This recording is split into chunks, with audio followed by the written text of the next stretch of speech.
emerge. And so let's look at this outline.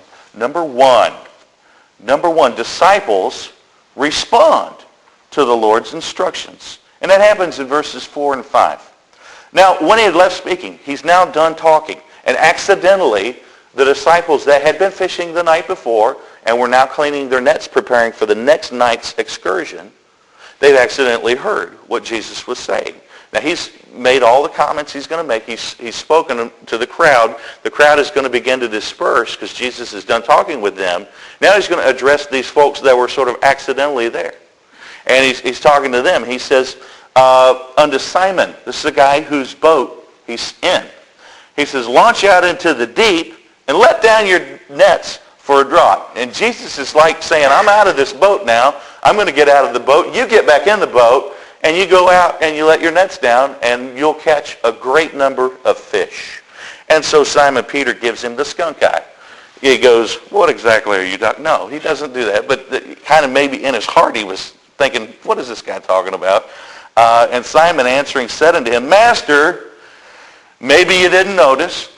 We were cleaning our nets from already being out, and there weren't any fish in our nets. He says, Master, we have toiled all the night and have taken nothing. Now, right there, that's where most of us would stop. Most of us would say, look, I'm done. I've already punched out. My work is finished here today. I'm going to the house. I'm going to take a nap.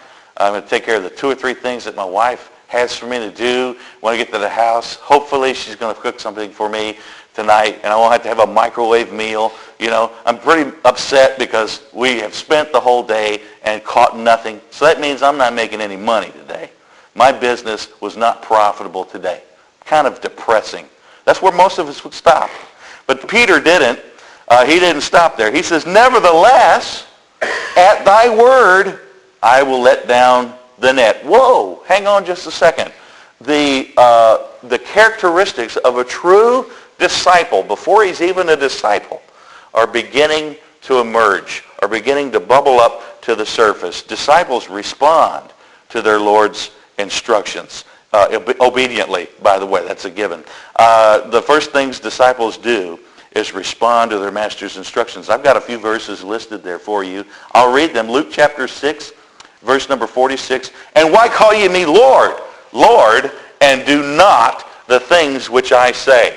If you want to call yourself a disciple, if you want to call yourself a servant of the Lord, you're going to do the things that he says. Your obedience is going to be, or your life is going to be characterized by obedience. And that will reveal to the rest of the world that you are indeed a dedicated disciple. John chapter 14, verse 15, Jesus said it this way, if ye love me, keep my commandments. If you really want to be one of mine, if you want to be a dedicated disciple, then keep my commandments. As we keep the commandments of the Lord, it will be revealed to those around us. They'll be able to see that we are a dedicated disciple because we respond to the Lord's instructions. 1 John 5:3, for this is the love of God, that we keep his commandments, and his commandments are not grievous. Now, I put this in bold print for you because it's really important that we realize this. Complete understanding is not necessary for obedience. We don't have to know the end from the beginning in order to go ahead and obey. A dedicated disciple has come to the place where he says, I don't understand what you're asking of me, but I will do it because you're the master and I'm the disciple. That is one of the benchmarks. Obedience is one of the benchmarks of a disciple. A disciple responds to their Lord's instructions. Number 2 there. Point number 2. Disciples realize what their God can do. Disciples realize what their God can do. We've got verses 6 and 7 of Luke 5 there. And when they had this done, they enclosed a great multitude of fishes, and their net brake. And they beckoned unto their partners, which were in the other ship, that they should come and help them. And they came and filled both the ships, so that they began to sink. In this miracle, the obvious need being met is that the fish miraculously provided, and that these men will have these men's. I'm starting to sound like some of those street kids, and give my props to my peeps, and these men have an abundance to sell or to trade with. This is going to be very tangible. This putting money in their pocket. So that's the obvious miracle. But the deeper meaning is found in what they were thinking about Jesus and just who he was. The miracle fueled their belief that Jesus was the Messiah. And they'd been taught from the time that they were very young that God could do anything. And here something that was seemingly impossible had been performed. They weren't novice, hobby fishermen. These guys made their living fishing. And so they had gone out, and it was not a good day for them. That's the way it goes. Sometimes you go out, and your day doesn't go very well. Things don't go your way.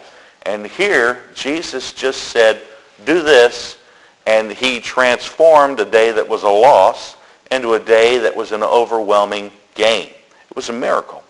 And these guys associated those kinds of things with God because they realized from the time that they were very young, they'd been taught that with God, all things are possible. God can do anything. Ephesians 3:20 reminds us, now unto him that is able to do exceeding abundantly above all that we ask or think, according to the power that worketh in us. So how was this miracle accomplished? Well, it had to be through one of two things, or possibly both. It was either performed through omnipotence, which is God's complete power, or through omniscience, which is God's complete knowledge.